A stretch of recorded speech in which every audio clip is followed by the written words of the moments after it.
भूतादि व्यपदेशोपपत्तेश्चैवम् भूतादि पाद व्यपदेशोपपत्तेश्च एवं भूतादि पाद गायत्री वाइदम सर्वम इस श्रुति में भूतादि पादों का व्यपदेश पादों से भूतानी कृपा से अमृतम दिवी जो कहा गया है, भूतादियों को एक पाद उपदेश जो किया और शेष पद में अमृत का जो उपदेश किया है वह ब्रह्म में ही उपपन्न हो सकता है। अतः गायत्री शब्द से गायत्री में अनुगत ब्रह्म लेना चाहिए।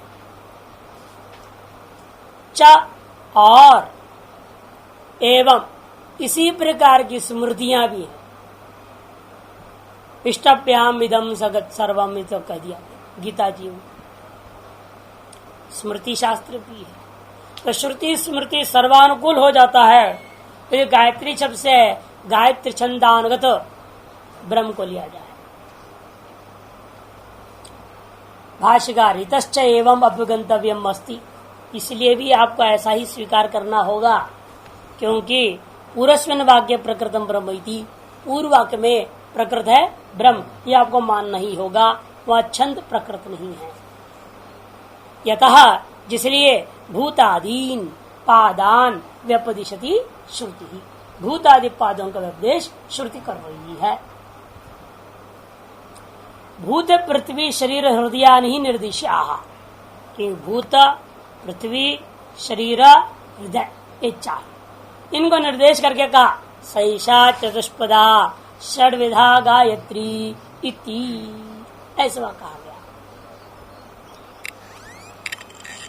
अच्छा, क्योंकि वहां हृदय आदि कथन करके चार चीज कथन कर दिया और कहा चतुष्पदा, नहीं ब्रह्म अनाश्रयणे केवल से छंदसो भूतादि पादोपपद्यन्ते। यदि आप छंद मात्र को आश्रय करेंगे और ब्रह्म को यहाँ पर इस गायत्री शब्द वाच्यत्व ने कहीं भी संग्रह करने को, किसी प्रकार से ग्रहण करने को तैयार नहीं रहोगे, फिर क्या गायत्री छंद में भूतों की व्यवस्था होगी? छंद तो अक्षरात्मक है, अक्षरात्मक छंद में जगत कहां से आ जाएगा? सवाल ही नहीं उठता। इसलिए कहते केवल से छंद सो भूतादि पादा न उपपद्यन्ते, केवल छंद का पाद रूपेण इन भूतों को, भूत पृथ्वी हृदयादियों को ग्रहण करना संभव नहीं है। अपिचा ब्रह्मनाश्रयणे नियम वृक् संबद्धेत, और यदि ब्रह्म तत्व का ग्रहण नहीं करोगे इस ऋचा का भी अन्वय नहीं कर पाओगे। क्या? तावन से महिमा इत्यादि, क्योंकि अनया ही ऋचा स्वरसेन ब्रह्मैव अभिधीयते, इस ऋचा के द्वारा सुस्पष्ट रूपेण ब्रह्म का कथन हुआ है। पादों से सर्वाभूतानि कृपा से अमृतम दिवी थी, सर्वात्मत्वोपत्ति है। इसके आधार पर सर्वात्मत्व जो चीज है वह छंद में संभव नहीं है, वो ब्रह्म में ही संभव है। पुरुष सूक्ते पियमृग ब्रह्म परत ही वह समामना, इतना ही पुरुष सूक्त में भी यही शब्दावली है इस ऋचा का, और वहां पर आप ब्रह्म परक स्वीकार करते हो, इसलिए यहाँ भी आपको ब्रह्म परक की स्मृतिश्च ब्रह्मण एवं रूपदाम दर्शयती, स्मृति भी ब्रह्म का यथार्थ स्वरूप का कथन कर रहा है। इष्टभ्याम इदं कृष्णम एकांशेन स्थितो जगत,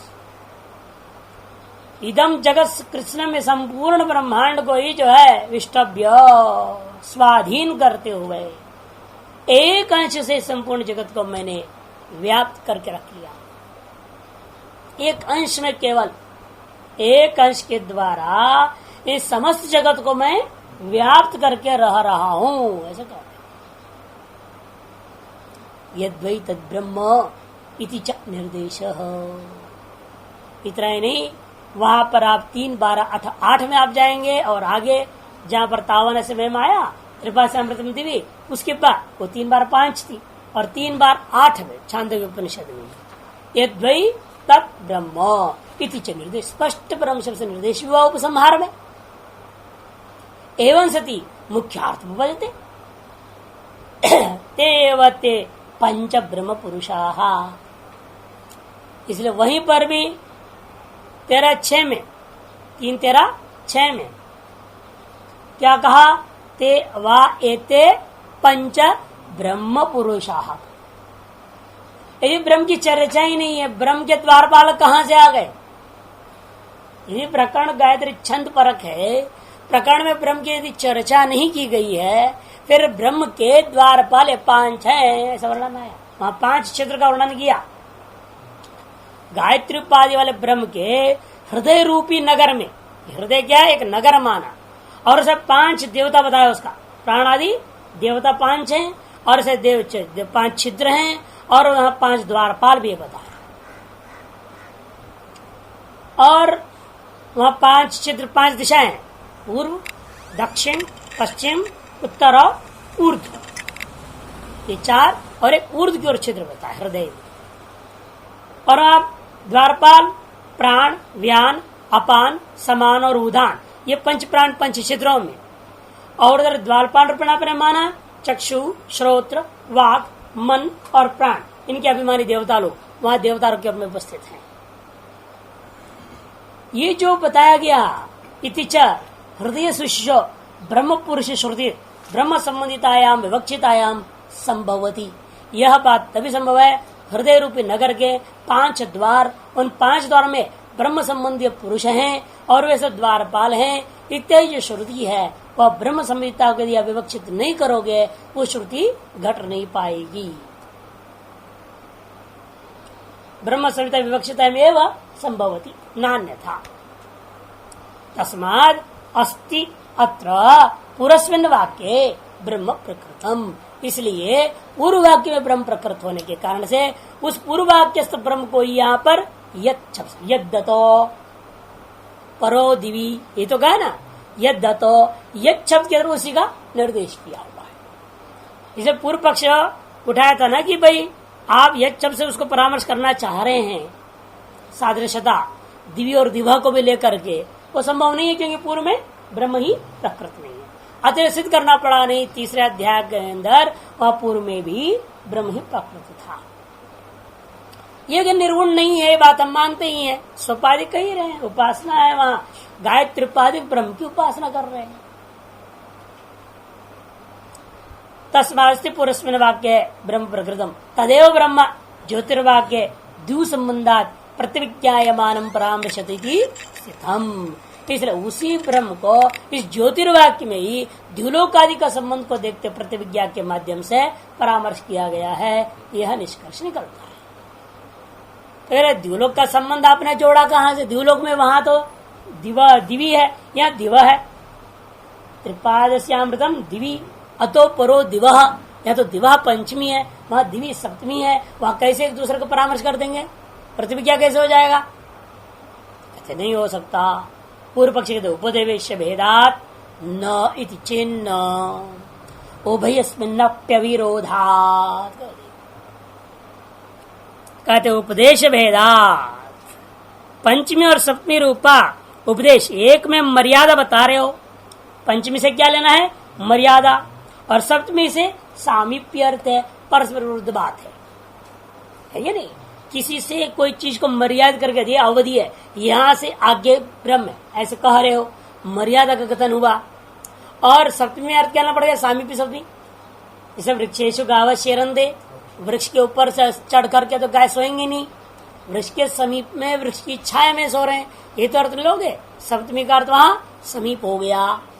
तद्वत यहाँ पर भी समीप ले सकते, दिवी द्युलोक के समीप में, अर्थात द्युलोक के समीप कहा? सप्तमी कारण से ऊपर की ओर ब्रह्म है, अर्थात द्युलोक का नीचे ब्रह्म नहीं है, ऐसा अर्थ लेना पड़ेगा। तो लो पूर्व पक्षी का क्या करें? जो विभक्ति सुनाई दे वही अर्थ तो लेना पड़ेगा, विभक्ति अर्थ को त्याग थोड़ी सकते। इस सप्तमी का अर्थ सामीप्य को रखी है अपने जगह पर, और पंचमी का अर्थ मर्यादा को अपनी जगह पर रखी है, दो भिन्न विषय हो गया, अतः परस्पर प्रतिविज्ञा नहीं हो सकता, ये पूर्व पक्षी कहता है। अतएव ब्रह्म का उपदेश नहीं है। उपदेश वेदात, पंचविंशति उपदेश वेदात न ब्रह्म अत्र प्रकृतम, भले ही वहां प्रकृत है, तीसरे अध्याय का पूर्व जो है गायत्री विद्या में ब्रह्म भले ही प्रकृत है, लेकिन इस ज्योतिर्विद्या में उस प्रकृत ब्रह्म की प्रतिविज्ञा नहीं हो सकती, अतः ज्योतिर्विद्या में ब्रह्म है नहीं। सिद्धांत कहते न, ऐसे मत कहो। क्यों? क्योंकि अस्मिन्नपि उभयस्मिन्नपि अविरोधा, दोनों वाक्यों में कोई विरोध नहीं। पंचमी सप्तमी भले विभक्ति है, लेकिन वाक्यार्थ में कोई विरोध नहीं आएगा। कैसे विरोध नहीं आएगा? कहते लोक में भी तो व्यवहार होता है। वृक्षे पक्षिणः संधि या पतंती प्रयोग हो जाता है, वृक्षादुपरि पतंती ये भी होता है। दोनों है, पंचमी भी है व्याकरण में, सप्तमी भी है, ऊपर उड़ता हुआ पक्षियों के लिए व्यवहार हो रहा है। उसी प्रकार यहां भी प्रयोग हो गया तो गलत क्या हुआ? कथन करना इतना ही है ना, वृक्ष से परे उड़ रहे हैं पक्षियां, यही बोलना इष्ट है। वहां चाहे पंचमी प्रयोग करके बोलो, चाहे सप्तमी प्रयोग करके बोलो, दोनों ही प्रकार को व्याकरण शास्त्रकारों ने एक अर्थ में साधुत्व दिया है, अर्थभेद नहीं माना। वाक्यार्थ निर्णय में कोई अर्थ में भेद नहीं है,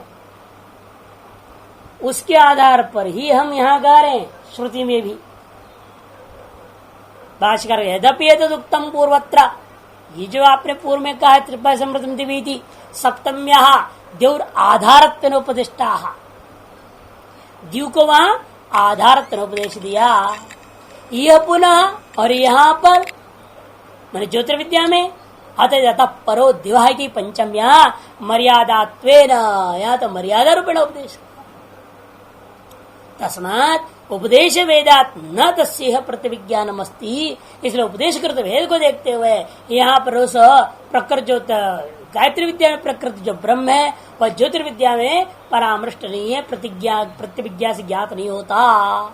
इति तत्परिहर्तव्यम, इस दोष को परिहार करना होगा। अत्र उच्यते, वास्तव में यहाँ दोष ही नहीं है, नायम दोष।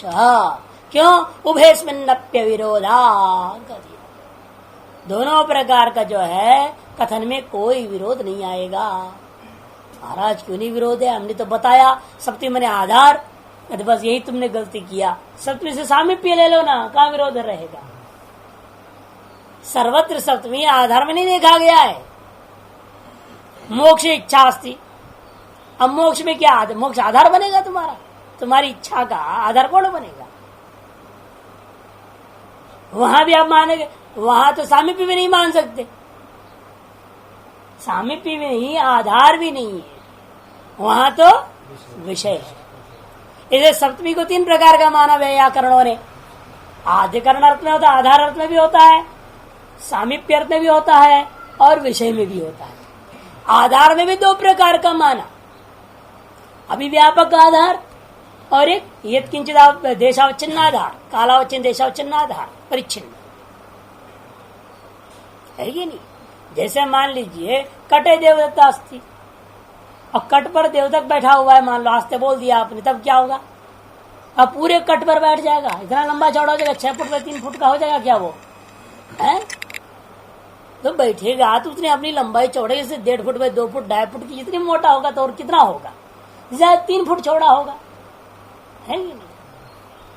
उसे 6 फुट तो लंबा नहीं बनेगा, लंबा चौड़ा तो हो ही नहीं सकता, पूरी व्याप्त करके तो बैठ नहीं सकता है। वो यत्किंचित देशावच्छेद में ही बैठा हुआ है, उसको हम मानते इसीलिए। लेकिन सर्वस्वन्न आत्मा अस्ति में क्या करोगे? वहां तो भाई सभी के भीतर किसी एक देश में तो बैठा हुआ नहीं है आत्मा, सभी का भीतर आत्मा है, इन सबका भीतर कहाँ है? ये पूरे में व्याप्त है। अनुभूति की जो सुविधा है उपाधिकृत विशेषता के कारण से हम लोग कहते हृदय रूपी गुफा में बुद्धि है, बुद्धि में प्रतिबिंबित होकर आपको आसानी से पकड़ में आ जाता है। प्रकाश तो अभी भी सर्वत्र है, लेकिन दर्पण से विशेष चमक आ जाता है, प्रतिफलन विशेष हो जाता है। एक उपाधि विशेष कारण से कह दिया गया हृदय के अंदर अनुभव करो, आपकी सरलता के लिए, सुविधा के लिए। यानी एक बार वहां पहुंच गए तो आपको पता लगता है तो सर्वत्र है।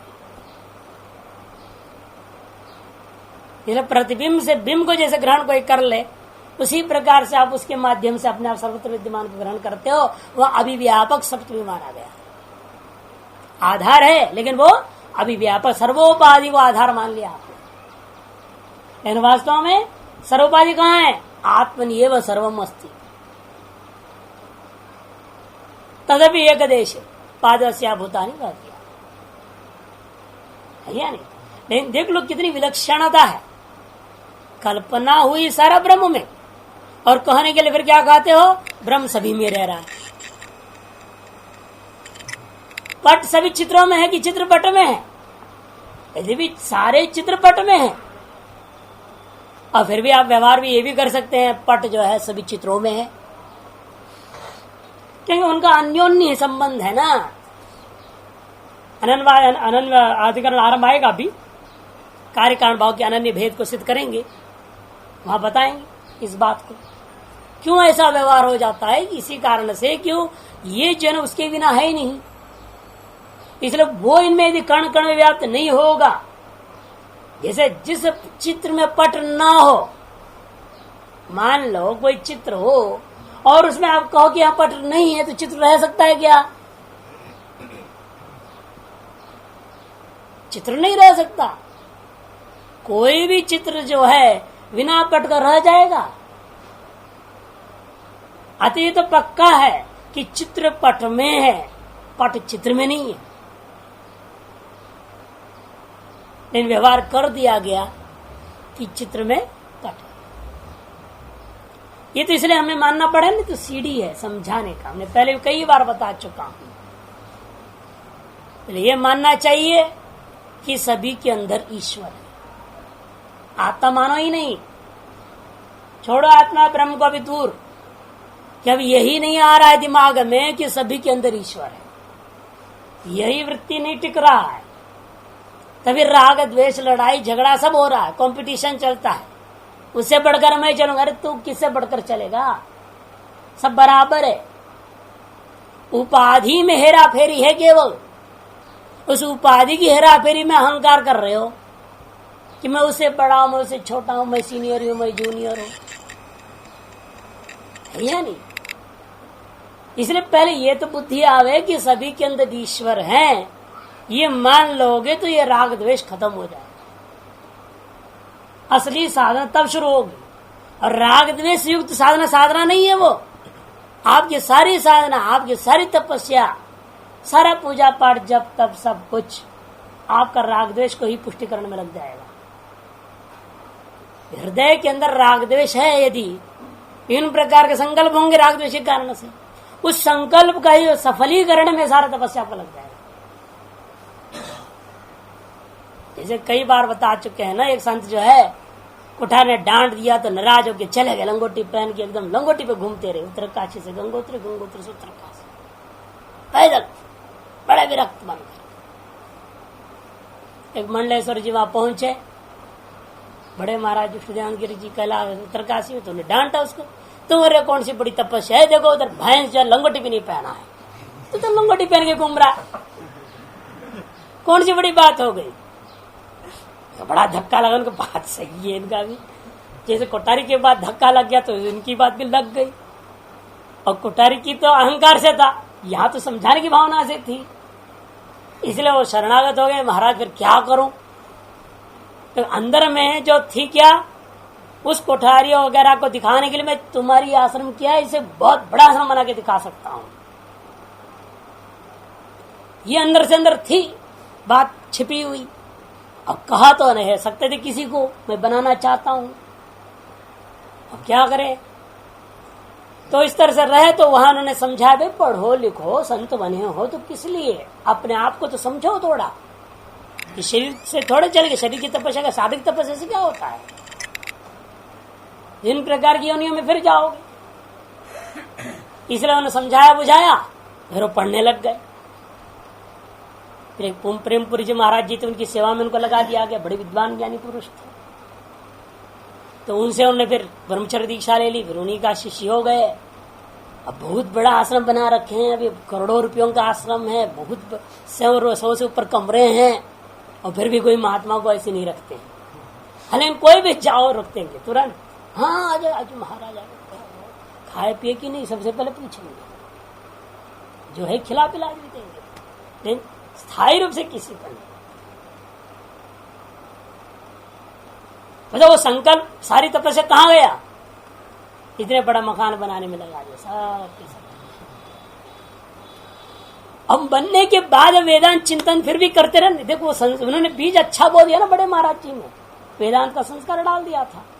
अब वही ज्ञान यज्ञ करते हैं, चिंतन मन करते हैं, वेदांत का स्वाध्याय चला रखते हैं, कई सालों से क्षेत्र संन्यास, बाहर नहीं जाते हैं, लगे हुए हैं वेदांत में। करते करते करते आप मनन निध्यासन की तरह कुछ न कुछ हद तक पहुंच ही जाएंगे। लेकिन इसलिए कहते हैं जब पहले आप अपने राग द्वेष को कैसे समाप्त करें, उस एक ही रास्ता कर सर्वस्मिन आत्मा, वो इसीलिए कहना था। यानी कि वाक्य में आत्मा सभी के अंदर घुसा पड़ा है और जो है कहीं बाहर रहता नहीं है, वो सर्वत्र व्यापक है। व्यापकता को भी आप इस पर से परिच्छिन्न दृष्टि पर नहीं देखोगे तो अपने राग द्वेष से ऊपर उठ ही नहीं सकेंगे। असार आपके जब तक उसी में चला गया, किसी के बदला लेने में लग गया, किसी को जब अपना संकल्प पूरा करने में लग गया, किसी कुछ में लग जाएगा, फायदा क्या है? इसलिए सब में ईश्वर जब देखो किसी राग द्वेष होगा ही नहीं। किससे द्वेष करोगे? ईश्वर से द्वेष करोगे। अगला गाली भी देगा तो ये कहो भाई चलो भाई ईश्वर दे रहा है। जैसे हिमाचल की संत की कहानी बताया था, और बहुत वाह क्या महादेव आज ऐसी स्वांग बना के आए हो, कमाल है। हाँ आओ महादेव आओ, बैठो बैठो, चाय पियो। चाय पिलाते थे, चाहे गाली दो चाहे कुछ भी दो। एक बार चोर लोग गए, चोरों को भी ये कहा उन्होंने, चार थे, चारों को कहा हाँ महादेव बहुत बढ़िया स्वांग बने आए। तो कहा तो है ना, इसलिए तस्करे भ्यो नमः रुद्री में आया है तो आप तस्कर, आपका नमस्कार है, कोई चिंता नहीं। लेकिन पहले चाय तो पी लो और आराम से बढ़िया से चोरी कर सकते हो। हाँ अब तो चढ़े हो पहाड़, थके होंगे, थोड़ा बैठ जाओ। उनको चाय पिला तो देखते रहे क्या महात्मा है ये विचित्र। हमें भी प्रणाम कर दिया, हमें बिठा दिया, कहते चाय पियो, बिस्किट खाओ, ठंड ठंड में आए हो। अब पिलाया खिलाया, कहते आप जो करना कर लो, मैं बैठ आंख बंद करके बैठ गए। और तुम खाओ लो, महादेव है, तुम लीला करो अपनी। तो संतों के विलक्षण होता, आओ चार बजे चोरी क्या करते, उल्टा खोपड़ी की घूम गई, चारों शरण में आ गए। महाराज ऐसा नहीं हो सकता है, आप जो संतों के यहाँ से हम कुछ भी नहीं ले जा सकते। बस चारों छेड़े हो गए।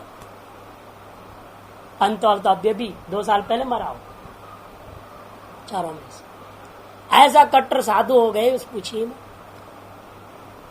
जब सब में ईश्वर को देखोगे तो अगला तो परिवर्तन होगा ही, और द्वेष का सवाल नहीं है। फिर ईश्वर आया है तो सेवा करोगे। जब ईश्वर आपके घर आए हैं, चाहे किसी भी रूप में आए, चाहे गाली देते आवे, चाहे चोर बन के आवे, चाहे कुछ बन के आवे, वो भाव जब जगेगा तो राग द्वेष अपने आप ऊपर उठेंगे। इसलिए कहा जाता है सर्वस्व आत्मा। अतएव आज सप्तमी कितने प्रकार के हो गए? 3। 3 में से अंत वाले का 2 प्रकार है कि नहीं। एक हो गया आपका वैश्विक सप्तमी, दूसरा सामीप्य सप्तमी। वैश्विक का दृष्टांत हो गया मोक्ष इच्छास्ति, सामीप्य का दृष्टांत हो गया वृक्षेषु गावश्यरंत है, और आधार में 2 कट्टे देवदत्तास्ते 1 और सरस्वनात्मास्ते। इसमें से कौन सा लेना है तो सप्तमी को देखना पड़ेगा, प्रकरण को देखना पड़ेगा। वाक्यार्थ क्या लेने पर प्रकरणार्थ के साथ समन्वय होगा, सोच समझ के शब्द समय में सप्तमी का अर्थ को निर्णय करना पड़ता है। और पूर्व पक्ष ने आधा अर्थ लेने से सारा काम बिगड़ गया। अब सिद्धांत इसलिए कहता है नायम दोष, क्यों उभयस्मिन्नपि विरोधात्, पंचमी सप्तमी कोई विरोध हो रहा है नहीं हो रहा है। क्यों उभयस्मिन्नपि सप्तम्यन्ते पंचम्यन्ते च उपदेशे न प्रतिविज्ञान विरुद्धते। चाहे सप्तम्यंत उपदेश हो चाहे पंचम्यंत उपदेश हो, दोनों ही प्रकार के उपदेश करने पर प्रतिविज्ञा का कोई विरोध नहीं होता। यथालोके वृक्षाग्र संबद्धोपि, ऐसा मान लीजिए वृक्ष के थोड़े ऊपर उड़ रहा है, वो बिल्कुल लगता है वृक्ष को सट के जा रहा है, यहां से नीचे से दिखेगा तो वृक्ष सट के जाता हुआ जैसे दिखेगा आपको। लेकिन शेना कौन उड़ रहा है? शेन पक्षी। तब उभयता उपदेश्यमान दृश्यते।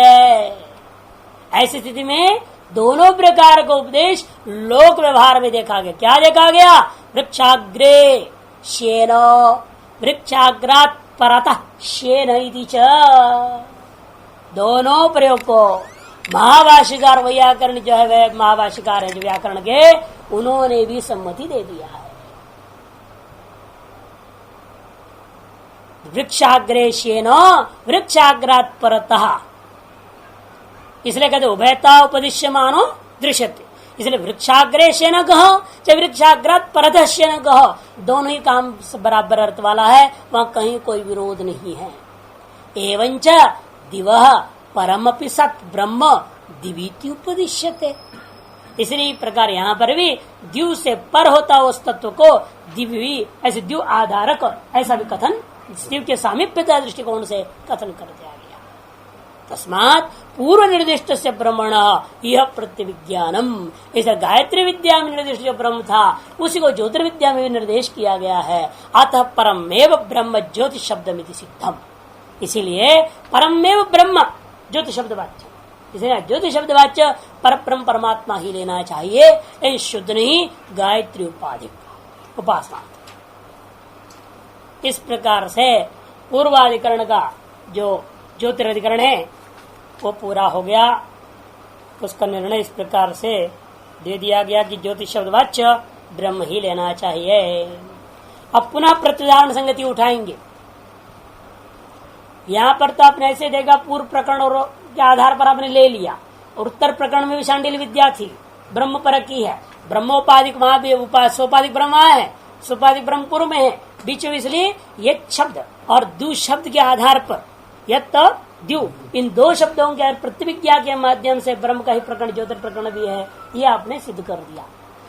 ऐसा भी लिंग वहां नहीं मिलता अगले में, कहा कौशिक की ब्राह्मण में, बल्कि मंत्र में स्पष्ट शब्द परस्पर विरुद्ध शब्द क्या अर्थ लेना चाहिए। देवता अर्थ लिया जाए प्राण शब्द से, पुनः प्राण पर आ रहे हैं, अतएव प्राण करके पहले बोल चुके हैं।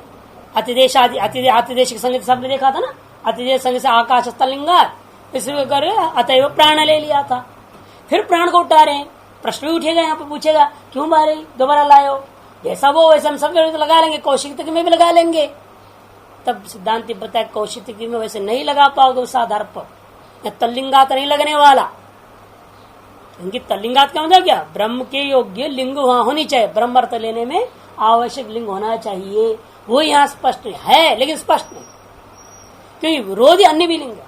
इंद्र कह रहा है मुझे माम, ऐसा बोल देता है साफ, अब माम शब्द कह दिया तो ब्रह्म कैसे ले लोगे भाई, इंद्र बोल रहा है मेरी पूजा करो, मेरी उपासना करो, मेरा ध्यान करो, तो वहां माम शब्द जब है अब ब्रह्म कैसे लोगे, इत्यादि अनेक शंकाएं हैं। उन सब के अगला अधिकरण आता है प्रतर्दनाधिकरण नाम से प्रसिद्ध है। प्रतर्दनाधिकरण ज्योतिषचरणाधिकरण हो गया, अब प्रतर्दनाधिकरण। प्राणोस्मित्यत्र वायुविंद्र जीव ब्रह्मसु संशय चतुर्णाम लिंग सद्भावात् पूर्व पक्षस्थ निर्णय ब्रह्मणो अनेक लिंगानि तानि सिद्धान्यन्यथा अन्येषां व्यनथा सिद्धे व्युत्पाद्यं ब्रह्मनेतरत्। ये अधिकरण सार है। अधिकरण सार में लिख रहे हैं प्राणो अस्मि, ये वाक्य में लेना है कौशिक की ब्राह्मणोपनिषद का यह वाक्य प्राणो अस्मि, इस वाक्य हमारा विषय वाक्य हो गया। इस वाक्य में जो प्राण शब्द है क्या अर्थ लेना है, रूढ़ है, लोक प्रसिद्ध है, प्राण माने वायु, भौतिक वायु विशेष है। दूसरा पक्ष है इंद्र को लो, अस्मि है ना, प्राणो अस्मि अहम, अहम जोड़ना पड़ेगा, अस्मि आ गया तो अहम करके कौन बोल रहा है, इंद्र बोल रहा है, इसलिए आपको लेना पड़ेगा इंद्र रूपी देवता को। अथवा आ गया था जीव के विलिंग है, उसी प्रकरण में जीव अर्थ लेने योग्य भी कुछ शब्दावली है, आएगा विस्तार रूपेण। अथवा ब्रह्म लेना चाहिए, चार पक्ष, वायु, देवता, जीव अथवा ब्रह्म, चार में से कौन सा अर्थ लेना है। पूर्व पक्षी कहता है खिचड़ी है ना, यहाँ पे कोई एक अर्थ नहीं हो सकता, चारों अर्थ ठीक अपने अपने जगह पर, इसलिए निर्णय नहीं देगा पूर्व पक्षी।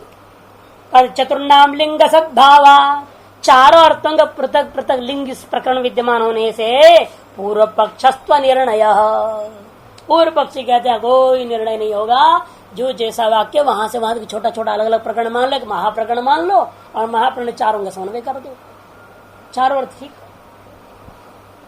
तब सिद्धांति कहते हैं भाई एक प्रकरण का 4 विषय कैसे होगा? अरे उपक्रम उपसंहार एक की होगी कि 4 की होगी? ये तो वेदांत वाक्यार्थ निर्णय तो ऐसा नहीं हो सकता। आपको एक ही तत्व की ओर उसको घटाना पड़ेगा, चाहे वहां कहीं लक्षणा कर डालो, कहीं गौणी कर दो, कहीं कुछ कर दो। किसी जैसे जीव का लिंग है, कहीं इंद्र का लिंग आ रहा है, मिल रहा है तदनुकूल पद, उसको आप लक्षणा कर दीजिए। लेकिन करना करके आपको संपूर्ण प्रकरण को एक विषय घटाना ही पड़ेगा, ये तो उपक्रम उपसंहार व्यवस्था नहीं बनेगी। वाक्यार्थ निर्णय का मूल आधार उपक्रम उपसंहार है, वो आधार भंग होगा। और फिर वाक्यार्थ जब निर्णय नहीं करोगे तो तादृश वाक्य क्या है? अपार्थक वाक्य माना जाता है, निरर्थक वाक्य हो जाएगा। और ऐसे श्रुति में आप ऐसा बीच में छोड़ नहीं सकते। इसलिए सिद्धांत कहता है ब्रह्मणो अनेक लिंगानि, ब्रह्म के विषय के लिए सिद्ध करने में अनेक लिंग मिल रहे हैं। तानि सिद्धानि अनन्यथा, और वे सिद्ध तभी होंगे जब आप अनन्यथा अन्यथा ग्रहण नहीं करेंगे। अन्यथा माने वायु देवता अथवा जीव पर नहीं ग्रहण करें, तभी वो सारे शब्द ब्रह्म पर घट सकते हैं और पूरा प्रकरण ब्रह्म का प्रकरण बन सकता है। अन्येषाम अन्यथा सिद्धे, आगे ना, अन्येषाम अन्यथा सिद्ध है। अन्य शब्द जो लिंग आप बता रहे हो, ये इंद्र का लिंग है, ये अमुक शब्द जो है जीव को बोध कराएगा, ये अमुक शब्द देवता को बोध कराएगा, उनका तो अन्यथा सिद्ध है, उसको हम दूसरे प्रकार से भी अन्वय कर ही सकता हूं।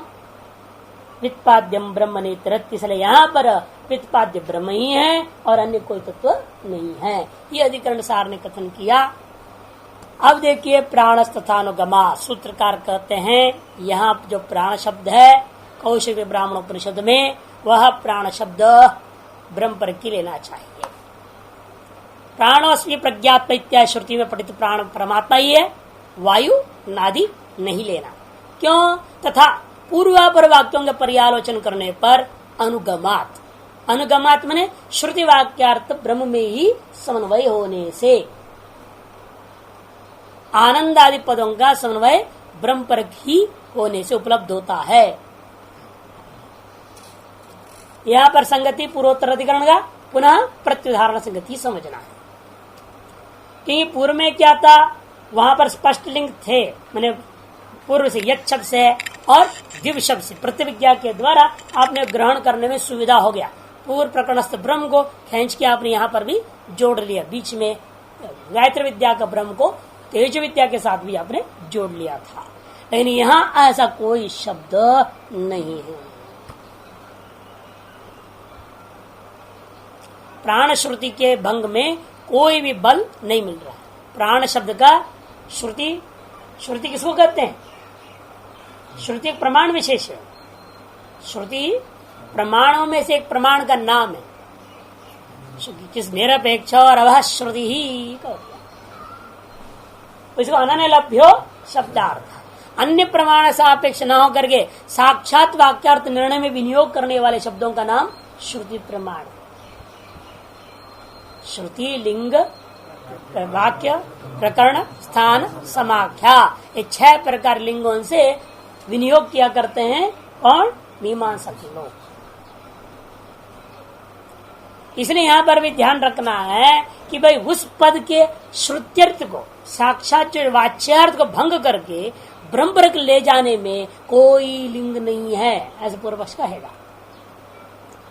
वास्तव में नहीं है, क्योंकि अनेक लिंग जहां पर है और एक लिंग कैसे निर्णय लोगे? अनेक अर्थ बोधक लिंग जहां पर होते हैं, एकार्थ बोधक ही उन सबको घटाना असंभव हो जाता है। जब तब आपको मानना पड़ेगा यहाँ पर एक अर्थवाद कोई ब्रह्म का प्रकट सुदृढ़ लिंग नहीं है। अतः प्रत्युदाहरण संगति से आरंभ करते हैं। अस्ति कौशिक की ब्राह्मणोपनिषदी इंद्र प्रतर्दनाख्यायिका, कौशिक की ब्राह्मणोपनिषद में इंद्र और प्रतर्दन ऋषि का परस्पर जो है वार्तालाप रूपी का आख्यायिका के माध्यम से ब्रह्म विद्या का प्रतिपादन किया गया है। प्रतर्दनो वै दैवो दासी इंद्रस्य प्रियम धाम उपजगाम युद्धेन च पौरुषेण च। प्रतर्दन नाम का व्यक्ति था, दिवोदास का पुत्र दैवोदासी नाम से सुप्रसिद्ध था। वह इंद्र का प्रिय नगरी में पहुंचा। कैसे? दो प्रकार से, युद्ध के द्वारा भी, पौरुष कर्मकांड आदि के द्वारा भी। तस्याम श्रूयत है, उसी विद्या में यह श्रुत है। क्या? सहोवाच, क्योंकि वहां पर ऐसा हुआ, जब इंद्र प्रसन्न हो गया, प्रतर्दन का शौर्य धर्म भी है, यज्ञादि का संपादन भी किया हुआ है, वो भी है, और कर्म से भी आया है, अपने पौरुष बल से भी आया है। इंद्र उसकी जो विजय को देख रहा, अत्यंत प्रसन्न हुआ, दिग्विजय, तीनों लोगों का विजय पर प्रसन्न होकर कहता है, तुम जो चाहो वर में मांगो, मैं तुमको देने को तैयार हूं। तब प्रतर्दन कहता है, मुझे वो चीज वर में दीजिए जो मनुष्यों के लिए अति आवश्यक, अत्यंत दुर्लभ है, उसके परम पुरुषार्थ का साधन को हमें दे देना। जो भी होगा, मैं नहीं जानता मनुष्य का परम पुरुषार्थ की सिद्धि किससे होता है, वो मैं नहीं जानता। आप देना चाहते हैं वर में, मुझे वो विद्या, वो चीज दीजिए जिससे मनुष्य का जीवन सार्थक हो, परम पुरुषार्थ की उसकी सिद्धि हो, उसका मुक्ति हो जाए। और जब ये इस तरह से कहा है, वहां दूसरी विद्या कैसी हो सकती है? नान्य पंथा विद्ये ये ना, ब्रह्म विद्या के अलावा दूसरा उपदेश कैसे दे सकता है इंद्र? दे नहीं सकता। अतः प्रकरण ब्रह्म विद्या का है, ये बात उसके प्रश्न से ही निर्णय हो रहा है। लेकिन ब्रह्म विद्या प्रकरण के अंतर्गत भी उपासना आदि भी कह दिए जाते हैं। इसे समस्त प्रकरण ब्रह्म विद्या को होने के बावजूद उसने बीच में क्या बोला? सहोवाच प्राणो अस्मि प्रज्ञात्मा तम माम आयुर अमृतमिति उपास्व इति, ये कह दिया। बोलते बोलते इंद्र ने कहा, प्राणोस्मि, मैं प्राण रूपा हूं, मैं प्रज्ञात्मा हूं, ऐसे मुझको तम माम प्रज्ञात्मानम प्राणम एवं आयुरस्मीति अमृतमस्मीति जो उपास्व, आयु रूपी गुण, अमृतत्व रूपी गुण के द्वारा मेरी उपासना करो कहता है। इसे ज्ञापन हो रहा है, यहाँ देवता है, इंद्र देवता विशेष है, देवता की उपासना यहाँ ब्रह्म का प्रकरण ही नहीं है, ऐसा लगता है। तथा च, लेकिन जीव का भी लिंग यहाँ पर दिख रहा है। न वाचम विजिज्ञासित वक्तारम विद्यात, वाणी आदियों को न पकड़ो भाई। इन वाणियों का पीछे काम करने वाला जो वक्ता है, कौन है? वो जीवात्मा। वक्तृत्व वगैरह कहाँ रहेगा? वक्तृत्व, श्रोतृत्व, मंत्रित्व वगैरह जीव में। तो जीवात्मा का भी लिंग यहाँ मिल रहा है। हाँ, तथा उत्तरत्रा भी, हाँ उसी में उत्तरत्रा भी, अथ खलु प्राण एव प्रज्ञात्मा इदम शरीरम परिगृह्य उत्थापयति, ये भौतिक वायु के लिए, भौतिक वायु। अथ खलु प्राण एव प्रज्ञात्मा, प्राण ही प्रज्ञात्मा है। इदम शरीरम परिगृह्य, वह इस शरीर को परिग्रहण करके उत्थाप, सुषुप्ति में गया था, फिर वापस उठा, तो किस आधार पर उठता है? प्राण के आधार पर उठता है। ये वहां स्पष्ट, मैं प्राण हूं, मैं प्रज्ञात्मा हूं, उस मेरी आयु तथा अमृत रूप से उपासना करो, एक बार कहा। फिर आगे कहता है, वाक आदि इंद्र की शरीर धारण करने में सामर्थ्य नहीं है। वाक आदि जो इंद्रियां हैं, वे शरीर को धारण करने में वास्तव में उनके पास कोई सामर्थ्य नहीं है। फिर कौन धारण कर रहा है? कहते वो प्राण धारण करता है। मैंने भौतिक प्राण से तात्पर्य हुआ नहीं, इसीलिए यहाँ शरीर धारण करने सामर्थ्य नहीं है। ऐसा निश्चय होने के अनंतर निश्चय रूप में प्रज्ञात्मा रूपी जो प्राण है, वही इस देह को अहंता ममता से बांध करके, स्वीकार करके शयन, आसन, उठना, बैठना, सोना, स्वप्न देखना इत्यादि सकल क्रियाकलापों को कर रहा है, ऐसा मानना पड़ेगा।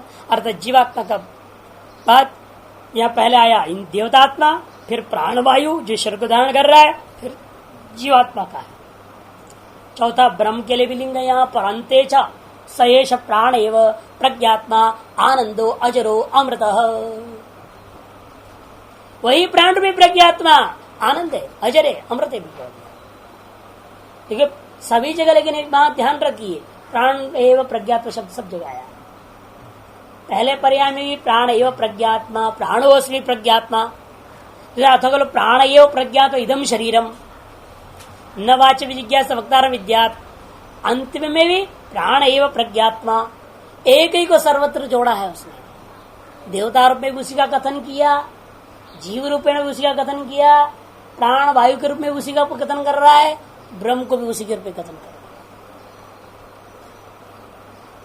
तत्र संशय, इसीलिए यहाँ चारों तत्व के प्रति लिंग होने के कारण से प्रमाण मिल रहा है, तदवाचक शब्द की जो है भाषित होने के कारण से यहाँ संशय होता है। किम यह प्राण शब्द न वायु मात्र विधीयते उत देवतात्मा उत जीव अथवा परम ब्रह्म इति।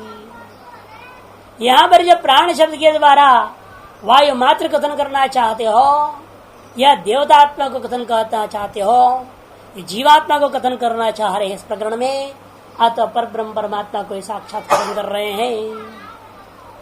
ननु अतएव प्राण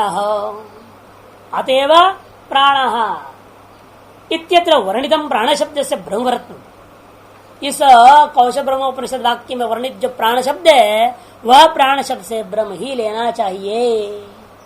क्यों? यहाँ जब ब्रह्मलिंगम अस्ति आनंदो अजरो अमृत इति, यह ब्रह्मलिंग तो है, आनंद अजर अमृत ऐसे शब्द उसी में घटेगा। आते हैं तब पूर्व पक्षी सबसे पहले उठाए तो फिर तो प्राणाधिकरण का विषय हो जाएगा।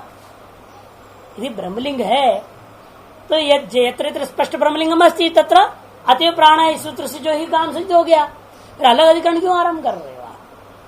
खत्म यह पुनः संशय संभवती। यदि ब्रह्म का लिंग है, यहाँ स्पष्ट ब्रह्मलिंग यदि विद्यमान है, फिर संशय क्यों हो रहा है? अनेक लिंग दर्शनात् इति ब्रह्म। तो जवाब देते हैं भाई अनेक लिंग दिख रहा है, केवल ब्रह्मलिंग नहीं वहां जैसे उस अधिकरण में केवल ब्रह्मलिंग प्राण शब्दों को लेना और यहाँ पर अनेक लिंग प्राण शब्द को लेना पड़ेगा। न केवल ब्रह्मलिंगम एव उपलब्ध है, संति इतर लिंगान्यपि। यहाँ केवल ब्रह्म का बोधक स्पष्ट शब्द मात्र उपलब्ध नहीं है, किंतु अन्य तत्वों का बोधक लिंग मने शब्द भी उपलब्ध हो रहे हैं। लिंग कहते किसको? श्रुति लिंग, श्रुतियों के निरपेक्ष शब्द। लिंग किसको कहते? शब्द सामर्थ्यम लिंगम। बार बार ऐसे लिंग शब्द आ रहा है। लिंग मने यहाँ पर अनुमान का लिंग नहीं पकड़ने का, हेतु हेतु पर भी घटा सकते हैं। ब्रह्म का बोध कराने वाले हेतुवाचक हेतुपरक शब्द हैं, समस्त प्रकरण ब्रह्मपरक हैं, इसको बोध करने वाले हेतुवाचक हेतुपरक शब्द हैं, यहाँ ऐसा भी बोल सकते हैं। लेकिन यह शब्द का सामर्थ्य रूप लिंग लेना ज्यादा अच्छा है। इतर लिंगान में इतर तत्वों का बोध कराने का सामर्थ्य वाले शब्द विद्यमान है। मामेव विजानी ही कहता है, वो मुझको ही जानो कह दिया। यदि इंद्र से वचनम देवतात्मलिंगम, इंद्र का वचन से लगता है देवतात्मा ही वाच्य प्राण शब्द वाच्य है, ऐसा शब्द का सामर्थ्य मालूम हो रहा है। इदं शरीरम परिगृह्य उत्थापयति प्राणलिंगम, और इदम शरीरम परिगृह्य उत्थापयति, ये जो बात है वह प्राण जो वायु प्राणवायु जो वायु का विशेष है, शरीर के अंदर संचरण करने वाला प्राण, उस प्राण का ही बोध कराने का सामर्थ्य वाला शब्द है। नवाच विजिज्ञासित वक्तार विद्येति आदि जीवलिंगम आत्मोपन्न संशय, इसलिए यहाँ संशय होना उचित। जब अन्य अर्थों का बोध कराने के सामर्थ्य वाले अलग अलग शब्द विद्यमान हैं, तो सीधे धड़ल्ले से एक अर्थ पे आप कैसे निर्णय ले लोगे? संशय तो जरूर होगा, और संशय का निवारण करने के लिए अधिकरण प्रतिकारम करना आवश्यक हो गया। तथा तत्र प्रसिद्धेर वायु प्राण इति प्राप्त उच्चते है, तथा प्रसिद्ध है, वहां तो कोई अलग हेतु देने की जरूरत नहीं है। तो दुनिया में प्रसिद्ध है प्राण शब्द जो है प्राण वायु में ही रूढ़ है। इत्यं प्राप्त है उच्चते, प्राण शब्दम ब्रह्म इति विज्ञेयम, प्राण शब्द वाच्य ब्रह्म ही ऐसा कहना चाहिए। अतः तथा अनुगमात, तथा अनुगत उसी प्रकार से यहाँ पर पूरे पौर्वा पर विचार करने पर ब्रह्म में ही सकल लिंगों का उपलब्धि होती है। तथा कैसे समझा रहा है? उपक्रमे तावत, उपक्रम में देखिए, वरम वृणीश्व कहा, इंद्र ने कहा प्रतर्दन को तुम वर मांगो। प्रतर्दन इंद्रियोक्त प्रतर्दन परमं पुरुषार्थम वरम उपचिक्षेपा। उसने प्रतर्दन ने क्या किया, परम पुरुषार्थ जो होगा, परम पुरुषार्थ, उसके लिए उसने जो है वर के रूप में उपचिक्षेप कर दिया है। क्या है वहां शब्दावली उसका प्रतर्दन का, त्वमेव वृणीष्व यंतम मनुष्याय हिततमं मन्यसे। आप ही इस विषय में निर्णय कर लीजिए कौन सा वर होनी चाहिए। मैं इतना ही जानता हूं, मेरी तरफ से कह सकता हूं, मनुष्यों के लिए हिततम जो चीज होगा, हिततम, हिततर हिततम, हिततम चीज बताओ, अर्थात आत्यंतिक मोक्ष का साधन बता दो। हिततम से तात्पर्य वही, क्योंकि परम पुरुषार्थ ही मोक्ष ही मनुष्य का हिततम वस्तु है। अन्यों के लिए तो सारी चीजें हैं, हित और हिततर वस्तु भोगी आदि के लिए है, मनुष्य का जन्म ही मोक्ष के लिए। ये गलत सिद्धांत आ गया है बीच में, क्या करें। तो अद्वैत वेदांत पचती नहीं रोटी सबको, तो उन्होंने कोई भक्ति कर दिया, कोई कुछ कर दिया, कोई कुछ कर दिया, और आजकल तो वो भी छोड़ दिया। ऐसा बस खाओ पियो मौज करो, एक ही भोगवाद उपभोगवाद सब घुस गया है। देखिए मनुष्य का जन्म का लक्ष्य है ही नहीं, ये मनुष्य योनि का जो जन्म हुआ है भगवान ने बनाया इसीलिए ही। आप बृहदारण्यक में देखते हैं, भगवान ने पहले कुछ पशु बनाया, आजा बकरी बना दिया, ये बना दिया, वो बना दिया, वो इंद्रिय और देवता वगैरह क्या बोलते हैं, ये पर्याप्त नहीं महाराज। गाय बना दिया, अरे ये भी पर्याप्त है, ठीक है, पवित्र है, श्रेष्ठ है, लेकिन ये भी पर्याप्त नहीं है। ऐसे करते करते करते जब मनुष्य ने बनाया और उसमें जब घुसने लगा, ये ठीक, इससे बुद्धि ठीक काम करती है, सारा पढ़ लिख सकता है, समझ सकता है, तो बहुत अच्छा है, ये ठीक है, मोक्षार्थ ठीक ठाक चीज बनाया अभी आपने। तो इसलिए योनि का प्राकट्य ही मोक्षार्थ है, इसलिए हिततम वस्तु मनुष्य का मोक्ष ही है। उसके साधन पूछ रहा, तस्मै हिततमत्वेन उपदिश्यमान प्राण कथम परमात्मा न स्यात्। ऐसे प्रतर्दन के लिए हिततमत्व का उपदेश करता हुआ इंद्र कैसे प्राण से परमात्मा उपदेश नहीं दे रहा है, बताओ कैसे नहीं दे रहा। मैंने अवश्य ही दे रहा, नहीं अत्र परमात्म ज्ञानाधिततमं प्राप्तिरस्ति, क्योंकि अन्यत्र परमात्म ज्ञानात्, परमात्म ज्ञान से अन्य किसी भी विषय को लेकर आप हिततम की प्राप्ति नहीं मान सकते। कि अन्य जितने भी ज्ञान है, साधने आपके पास, उनसे हित और हिततर वस्तुओं को प्राप्त कर सकते हो, लेकिन परमात्म विज्ञान से भिन्न ऐसा कोई दूसरा विज्ञान नहीं जिससे आप जो हिततम की प्राप्ति कर सकते। यह किस आधार पर कह रहे हो आप, तमे विदित्वाति मृत्यु में नान्य पंथा ये नायत्य श्रुतिभ्य, इन श्रुतियों के आधार पर मैं कह रहा, तमेव विदित्वाति मृत्यु में, उस आत्मा को जान करके ही व्यक्ति स अज्ञान रूपी सागर से तर जाता है, इसके लिए और अन्य कोई ज्ञान मार्ग साधन नहीं है। इत्यादि श्रुतिभ्य, इत्यादि श्रुतियों से स्पष्ट। तथा च स यो माम वेद न वै तस्य केनचन कर्मणा लोको मीयते न स्थिर न भ्रूण हत्या। उसी कौशिक में देखो अर्थवाद में क्या बोल रहा है, जो मुझे जान लेगा, यो मान स यो, तारस आयु और क्या था, आयु और अमृत, आयुष्क गुण और अमृतत्व गुण से जो मेरी उपासना करता है, प्राण रूपी प्रज्ञात्मा की उपासना करता है, उस व्यक्ति को कह रहा है वो स यो माम वेद, जो कि इस प्रकार जन मेरी उपासना करता है, न होई कस्य तस्य केनचन कर्मणा लोको मीयते। उस को जो कहते हैं वह व्यक्ति को साक्षात ब्रह्म का अनुभव हो जाता है, अतः उसका मोक्ष रूपी लोक को किसी भी कर्म से नाप नहीं सकते। कोई भी कर्म से आप उस मोक्ष को ग्रहण नहीं कर सकते। जो चीज इसने उस प्राण रूप प्रज्ञात्मक को अनुभव कर लेगा, जो व्यक्ति उसका जो स्वरूप प्राप्ति होगी, जो आनंद प्राप्ति होगी, उसको जो आप किसी भी कर्म के द्वारा नाप नहीं सकते। वह लोक को, लोक बने तात्पर्य स्वरूप, तस्य लोकः केनचन करणापि न मीयते। स यो माम वेद, वह ये जगत जो इस प्रकार का मेरे स्वरूप को जान लेता है, उस व्यक्ति का वह लोक को, अर्थात उस व्यक्ति का एतर्ष ज्ञान से जन्य फल क्या है, वो मोक्ष। वह मोक्ष को केनचन कर्मणा न मियते, किसी कर्म आदि से आप नाप नहीं सकते, अर्थ उसे प्राप्त नहीं कर सकते। नस्तेन न भ्रूण हत्या इत्यादि जब ब्रह्म परिग्रह ये घटत है, और उस जो प्राप्त लोक भी क्षीण भी नहीं होता। इन्हें समझिएगा भाई प्रारब्ध के वशात उस शरीर से ब्रह्म हत्या हो जाए, क्या उसको प्राप्त ब्रह्म विद्या नष्ट हो जाएगी? प्राप्त स्वरूपानुभूति मोक्ष जो प्राप्त नष्ट हो जाएगा। स्तुति अर्थ मैंने पहले बोल दिया था, अर्थवा ध्यान रखना। यद्यपि शरीर से ऐसा काम होगा नहीं, लेकिन स्तुति अर्थ कहा दिया जाता है आपको यदि ब्रह्मानुभूति शरीर में रहते हो गया मान लो, है ब्रह्मानुभूति होने के पश्चात